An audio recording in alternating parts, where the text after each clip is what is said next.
Martial Peak 3567. Mata indah Yinsi bergetar hebat saat hatinya menjadi dingin. Serangan telapak tangan yang dia kirim ke Yang Kai juga melemah karena ketakutannya. Di sisi lain, Yang Kai seperti binatang buas. Kekuatan tinjunya menjadi lebih kuat, menyebabkan organ internalnya jatuh dan darah yang dia keluarkan bercampur dengan organ internalnya. Jika ini terus berlanjut, dia akan benar-benar mati.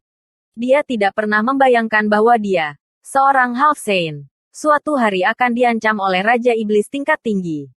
Keuntungan terkuatnya telah menjadi kelemahan terbesarnya di depan pria ini. Dua kegagalan teknik rahasia jiwanya telah menyebabkan dia jatuh ke dalam jurang kutukan abadi. Ditambah dengan fakta bahwa dia belum pulih dari luka-lukanya di benua Eternal Heaven. Dia sekarang berada dalam posisi yang sangat tidak menguntungkan. Cepat dan bunuh dia, Yinsi meraung saat dia memuntahkan darah. Mendengar teriakannya, Raja Iblis di sekitarnya akhirnya bereaksi. Ekspresi mereka gemetar saat ki iblis mereka melonjak ke arahnya. Tidak ada yang bisa menyelamatkanmu. Ekspresi Yang Kai menjadi sengit. Dan dengan satu pemikiran, lonceng sungai gunung muncul dan membungkus dirinya dan Yinsi. Tanpa menunggu Raja Iblis mendekat, mereka berdua benar-benar diselimuti oleh Mountain River Bell dan menghilang tanpa jejak. Di permukaan Bell, gambar bunga, burung, ikan, dan binatang muncul, melepaskan aura penekan. Serangan sengit yang tak terhitung jumlahnya mendarat di Mountain River Bell, tetapi tetap stabil seperti batu, hanya menghasilkan riak di permukaannya. Banyak Raja Iblis terkejut dan mulai menyerang lebih keras. Untuk sesaat, angin dan awan berubah warna dan dunia bergetar. Di dalam Mountain River Bell, getaran keras terus-menerus terdengar, disertai dengan auman naga bernada tinggi dan erangan seorang wanita. Lagu terakhir dalam hidupnya. Setelah periode waktu yang tidak diketahui, ketika gerakan di dalam Mountain River Bell perlahan berhenti, kelompok Raja Iblis juga berhenti. Wajah mereka semua pucat saat mereka saling memandang. Dengan swoosh, Mountain River Bell terbang dan berubah menjadi seberkas cahaya, menghilang ke dada salah satu dari dua sosok yang tergeletak di tanah. Yinsi dan Yang Kai mempertahankan posisi awal, seperti pasangan yang telah jatuh cinta. Mereka saling menempel erat, tidak bergerak sama sekali. Seluruh tubuh Yinsi bersandar di dada Yang Kai, seolah-olah dia sedang tidur nyenyak. Tetapi pada saat ini, keduanya berlumuran darah dan daging, tanpa satu bagian pun dari tubuh mereka yang utuh. Siapa yang menang? Apakah itu Nona Yinsi? Banyak Raja Iblis diam-diam menelan ludah dan dengan hati-hati melepaskan Divine Sense mereka untuk diselidiki. Detik berikutnya, semua ekspresi Raja Iblis berubah drastis. Karena Yinsi yang berbaring di dada Yang Kai telah kehilangan semua tanda kehidupan. Di sisi lain, Yang Kai masih hidup. Meskipun dia bernapas berat, dia masih hidup. Sebuah cahaya warna-warni tiba-tiba keluar dari tubuh Yinsi dan langsung membubung ke langit sebelum meledak. Seluruh langit benua awan terbang tiba-tiba tampak diwarnai dengan warna yang cemerlang. Namun, di balik cahaya yang menyilaukan ini ada kesedihan yang menyelimuti seluruh benua. Pada saat ini, semua ras iblis yang tinggal di benua awan terbang tiba-tiba menyadari bahwa Tuan Benua telah meninggal. Yinsi adalah penguasa benua awan terbang. Jadi dia secara alami menyempurnakan asal benua awan terbang. Sekarang setelah dia meninggal, origin yang telah dia sempurnakan telah terlepas dari belenggunya dan mendapatkan kembali kebebasannya. Memungkinkannya untuk menampilkan fenomena seperti itu di seluruh benua. Matahari bersinar terang di langit, tapi ada hujan lebat. Yang Kai, yang ditekan oleh Yinsi, perlahan membuka matanya saat hujan turun di wajahnya, membasuh darah di wajahnya. Darah dan hujan di bawahnya bercampur menjadi satu membentuk aliran merah keemasan. Mengangkat tangannya, Yang Kai mendorong mayat di tubuhnya ke samping dan berdiri. Gemetar beberapa kali sebelum nyaris tidak bisa menstabilkan dirinya sendiri. Menutupi dadanya dengan tangannya, Yang Kai memuntahkan seteguk darah lagi saat napasnya menjadi kasar dan serak. Memutar kepalanya untuk melihat sekeliling. Banyak pasang mata ketakutan tertuju padanya. Dan semua Raja Iblis yang berkumpul di sekitarnya bingung. Di benua awan terbang, Yinsi sebenarnya telah dibunuh oleh Raja Iblis tingkat tinggi. Jika mereka tidak melihatnya dengan mata kepala sendiri, tidak ada yang akan mempercayainya. Apa yang harus mereka lakukan sekarang? Sebagian besar Raja Iblis bingung. Bunuh dia dan balas dendam Lady Yinsi. Sebuah teriakan lembut terdengar. Tidak lain adalah Raja Iblis perempuan yang bertanggung jawab atas penyelidikan di luar aula. Dia kemungkinan besar adalah salah satu bawahan terpercaya Yinsi. Jika tidak, dia tidak akan berpikir untuk membalaskan dendam Yinsi saat ini. Dia sudah menjadi anak panah di akhir penerbangannya dan tidak memiliki banyak kekuatan tersisa. Selesai berbicara, dia adalah orang pertama yang bergegas menuju Yang Kai. Matanya yang indah dipenuhi dengan niat membunuh. Di benua awan terbang, dia seharusnya memiliki sedikit gengsi.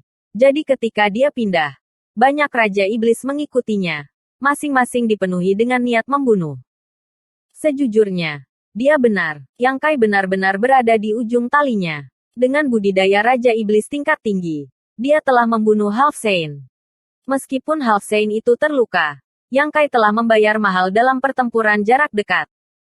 Pada saat ini, dia bahkan tidak bisa menunjukkan setengah dari kekuatannya yang biasa. Jadi Raja Iblis manapun dapat dengan mudah mengambil nyawanya. Tapi dia tidak sendirian. Menatap dingin pada Raja Iblis yang bergegas ke arahnya. Mata Yang Kai, yang hampir tidak bisa terbuka, dipenuhi dengan penghinaan. Ketika Raja Iblis berjarak kurang dari 10 meter darinya, Yang Kai tiba-tiba melambaikan tangannya. Dengan dentuman keras, seekor binatang buas dengan 4 kuku terbakar dengan api keemasan dan tubuh tinggi yang tidak normal, memancarkan aura Half Saint, muncul. Winchester.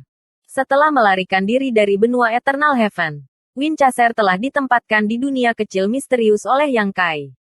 Bahkan ketika dia melawan Yinsi, Yang Kai belum melepaskan Winchester. Terutama karena dia tidak bisa melepaskannya di awal. Jika tidak, begitu Yinsi melihat Winchester, dia pasti akan melarikan diri. Dan selama pertempuran, Yang Kai tidak punya waktu untuk melepaskannya. Ini adalah waktu terbaik untuk menunjukkan dirinya. Raja Iblis yang bergegas menuju Yang Kai tidak mengharapkan pergantian peristiwa seperti itu. Dan setelah melihat Winchester, sudah terlambat untuk mundur. Raja Iblis perempuan yang bergegas paling cepat adalah yang pertama dibunuh. Winchester hanya perlu mendorong kepalanya ke depan sebelum kepalanya yang besar menabrak tubuhnya. Raja Iblis perempuan merasa seperti disambar petir. Tulang-tulangnya hancur saat dia jatuh ke belakang. Darah menyembur keluar dari tubuhnya bersama dengan potongan-potongan organ internalnya. Segera setelah itu, Winchester mengitari Yang Kai. Dan saat dia berlari, semua Raja Iblis yang bergegas ke arahnya dikirim terbang. Entah mati atau terluka. Dalam sekejap mata, sisi Yang Kai benar-benar bersih. Saat pertempuran berkecamuk, Winchester mengambil inisiatif untuk menyerang. Kecepatannya sangat cepat. Dan dengan kilatan cahaya keemasan di udara, dia langsung tiba di lokasi lain. Satu demi satu Raja Iblis berteriak saat mereka mati di tempat. Dan bahkan lebih banyak lagi Raja Iblis yang berbalik dan melarikan diri ketika mereka melihat ini. Hanya dalam beberapa lusin napas, seluruh istana kosong. Winchester mungkin tahu bahwa Yang Kai dalam kondisi buruk sekarang. Jadi dia tidak mengejar mereka terlalu jauh. Setelah mengejar semua orang keluar dari istana, dia berbalik dan berjalan kembali ke Yang Kai. Kepalanya yang besar di depannya. Mulutnya terbuka lebar dan lubang hidungnya melebar seolah-olah dia meminta pujian darinya. Sudut mulut Yang Kai berkedut saat dia mencoba tersenyum. Tetapi tidak berhasil. Pada akhirnya, dia hanya bisa mengangkat tangannya dan menepuk kepalanya. Melihat ini, Winchester perlahan berjongkok, menggunakan kepalanya untuk mendorong Yang Kai ke punggungnya. Dan kemudian bergegas ke arah tertentu. 2 jam kemudian, di gunung tandus yang jauh dari istana, di bawah bimbingan Yang Kai, Winchester berhenti dan mulai turun. Yang Kai berguling dan terengah-engah. Dengan jentikan pergelangan tangannya, dia memanggil manik batas misterius dan menunjukkannya kepada Winchester. Berteriak dengan suara serak, "Jaga dengan baik." Setelah mengatakan ini, Yang Kai dengan paksa mendorong Divine Sense-nya dan menghilang ke dunia kecil yang misterius. Ketika manik batas misterius jatuh ke tanah, mata Winchester melebar saat dia menatap manik itu. Matanya dipenuhi rasa ingin tahu. Setelah menatapnya sebentar, melihat bahwa tidak ada yang istimewa darinya, Winchester mengumpulkan keberaniannya dan mencondongkan tubuh ke depan. Dengan lembut mengendusnya sebelum menjilat manik-manik itu dengan lidahnya. Setelah berjalan di sekitar manik batas misterius beberapa kali lagi, Winchester akhirnya menghela nafas panjang dan berjalan ke manik batas misterius. Menekuk keempat kakinya. Dan duduk, melindungi manik batas misterius seperti induk ayam yang menjaga telurnya. Di dalam manik batas misterius. Di dalam kebun obat. Seluruh tubuh Yang Kai berlumuran darah dan daging. Setelah terhuyung beberapa langkah, penglihatannya menjadi hitam dan dia jatuh ke tanah. Kehilangan kesadaran saat dia mendengar jeritan Muzu dan Mulu. 3 hari kemudian, di ruang belajar istana di benua hantu, Yuru Meng duduk di belakang meja batu giok putih, diam-diam mendengarkan laporan Raja Iblis. Menurut laporan, setelah Great King yang meninggalkan benua Pantom, dia diam-diam menyelinap ke Benka Flying Cloud dan menggunakan panggilan Lady Yinsi untuk menyelinap ke kamar Lady Yinsi sebelum melancarkan serangan kekerasan dan membunuh Lady Yinsi di tempat. Dalam pertempuran ini, lebih dari 800 klan terbunuh dan 23 Raja Iblis terbunuh. Benua awan terbang sekarang dalam kekacauan. Dia membunuh Yinsi. Mata Yuru Meng melebar. Apakah berita itu sudah dikonfirmasi? Itu sudah dikonfirmasi. Ketika Yinsi meninggal, seluruh benua awan terbang dipenuhi dengan fenomena aneh dan semua klan yang tinggal di benua awan terbang merasakannya. Raja Iblis menundukkan kepalanya dan menjawab. Bajingan. Yuru Meng menamparkan meja batu giok putih di depannya, menyebabkan retakan muncul di atasnya saat dia menggertakkan giginya. Siapa yang memberinya keberanian untuk membunuh Half Saint? Raja Iblis sangat ketakutan sehingga dia jatuh berlutut. Tubuhnya gemetar. Bukan hal yang baik bagi seorang Saint Venerable untuk marah. Jika ada yang salah, darah akan mengalir seperti sungai. Pada saat ini, Raja Iblis tidak bisa menahan perasaan kasihan pada Raja yang agung. Berpikir bahwa orang ini mungkin sudah ditakdirkan. Mereka berdua adalah bawahan dari Saint Venerable. Namun mereka sebenarnya telah menyebabkan perselisihan internal dan bahkan membunuh salah satu rekan. Bagaimana ini bisa bagus? Bersambung.